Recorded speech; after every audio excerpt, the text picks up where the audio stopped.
In terms of the status of the potential second suspect, I'm going to bump that question over to Chief Barnes. Yeah, we were receiving information that a second suspect potentially ran toward the IMAX theater, so that may have been where some of the confusion were. We use our SWAT team as well as other resources to slowly and meticulously search that area just in case someone was hiding out there. We did not find anyone. In fact, that search really ended probably about 15 minutes before the press conference last night, which could be one of the causes of the delay that you spoke about earlier. So is there a second shooter on loose right now? There is a second shooter. We're trying to identify who that person is. Our officers need your help. If someone saw something, or perhaps if someone has some video, we need to identify that person. We do believe that there was an exchange of gunfire. We have one person in custody that our officers took into custody. We need to figure out who that other person is. Chief, you know that people are angry that this was 5 hours that your department waited to tell people that there is a shooter on the loose. Why wait 5 hours to tell people, and then here we are 17 hours later, and you still don't have that person? Yeah, again, you're right. We do not have that person in custody, but we wanted to get it right.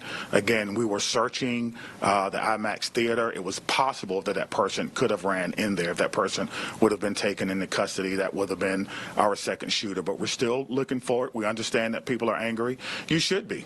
Everyone should be angry. But with that anger, you should also be asking yourself, what can I do to prevent this? We have to start partnering together. We have to start working together on this issue of gun violence and getting information out and providing opportunities for people so that things like this do not happen. If I had, really a crystal ball, it would be that we could work with our young people, work with our groups, and make sure that they understand that this is not the way to go. This incident affected a lot of people. Internally, people who visited our amazing city. We're just coming off a very successful event with the FIFA where we had no incidents, and to have something like this this weekend is definitely unacceptable. But Chief, the mayor's office put out misinformation, and that is serious. As people are trying to put the pieces together, is it safe for me to go outside? Is there a second shooter? Do you take that seriously? And this question would go directly to the mayor. What can be done to assure that never happens again? Well, let me say this. Right. Let me say this. Yes. We take our jobs very seriously, and so we want to get out information as early and as often as possible. It is unfortunate that sometimes in any situation early information is sometimes incorrect, but what do you do when that happens? You correct that information and then you move forward. How do we get better? We get better by going back. We do after action reviews, which we will do on this case, and we'll try to ensure that the information is correct, but we have to get something out to our community when we can. Chief, were you clear on last No, you go ahead, Mike. Were you in town yesterday? I was not in town yesterday. I wish that I had a crystal ball and we could schedule gun violence, but we can't. Yesterday I was in Dallas at the National Organization of Black Law Enforcement Executives Conference. It's their 50th anniversary.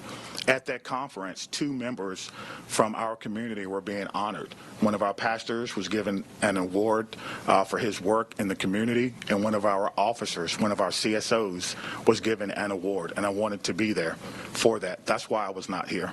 Do you have video of this incident from the Seattle Center? You reviewed it yet? They have cameras there. I do not know if we have video of it. I have not had a briefing on that just yet. Chief, can you address that with the cameras? We were told yesterday that there were no security cameras in the area where the shooting occurred. Why would that be the case, especially with such a major public event like this? I'm not sure where the camera placement are. Those, the video unit, they're probably at home asleep now. They'll give me another second briefing this afternoon. We'll be able to answer that question. Chief, I want to go back to 30 minutes. Hold on. We're going to let the mayor answer the question. Hang on. Yeah, I'll just say I've been told that the Seattle Center does have cameras, and we are in the process of pulling that footage to see if there's anything relevant in there. Well, to back up on that, too, the CCTV cameras have been a real talker. This could have happened in the Stadium District, and you decided to turn those off pending an audit. How do you feel now? The safety of the residents of Seattle is my highest responsibility, and I take that very seriously. In the course that we've charted on the CCTV cameras, which is a matter of public record, that means balancing various kinds of safety for different communities, and that is the motivation behind the course that we're taking. Chief, follow-up for you. We're over here. We're over here. Just reconcile for me. Last night we were told public is in no danger, nothing to worry about here. And then on the other hand, we hear that there is still a second suspect at large. How do you reconcile the two of those? Yeah, I think you may have been, whenever there's a shooting and we're looking for suspects and that person is not in custody, there's always a danger, right? And so what we want to get out to the public is that the interior scene, what we call our inner perimeter, was secure. I believe that's the message that we were trying to get out. We had a second scene that was only cleared a couple of minutes before the actual press. And so we're trying to get information out as often as we can, but our focus is on the search for the suspect. And so we will certainly, as I stated before, we have no problem with doing after-action reviews, understanding how to work better with our communication strategy, making sure you get the information that you need so that you can do your job, which is what? To ensure that our public is informed on public safety matters, because I believe that the public has a right to participate in their own public safety. They can only do that if we get our information out, and that's what we're going to try to do. Well, but it took hours, 5 hours. Do you have an idea of whether is there any indication that this is related to the activity? I don't know if it's gang activity, but certainly group activity. We have to determine the nexus behind what happened. Obviously, with someone so young, we have to determine if this person is a part of a group or a part of a gang, what the ongoing conflict was. But we're gonna do that. Our officers are going to work. We do have an intelligence section that's going to work to identify everyone that was involved to see if there is some connection between the two. But then once we do that, we have to verify that connection. And Chief, just to be clear, is it possible that one of the victims that died last night is the second shooter? It is possible, but we do not know that that is the case until we do the investigation. We will make sure, again, you just stated that accuracy is important, so we want to take our time and make sure that we're accurate. Go ahead. Two people shooting at each other is a lot different than one person firing indiscriminately. I think this is the first time we're hearing that 17 hours later. What commitment do you all make as elected leaders to make that transparency earlier in the process so people aren't waiting 3 to 5 hours without any sort of clarity? Yeah, I'll just reiterate that there's a tension here between providing information quickly and providing information accurately, right? So if we had been reporting up to the minute everything that we were hearing in the swirl that happened last night, there would have been a lot of inaccuracies out there that would have confused people and that we then would have had to correct. So we are managing this tension, and we are doing the best that we can to provide accurate information in a timely manner without increasing confusion. Is there a reason in Seattle wasn't used? You have a text from your emergency response where you can, during emergency, send text messages out to a lot of people. Is there a reason that no text messages were sent out?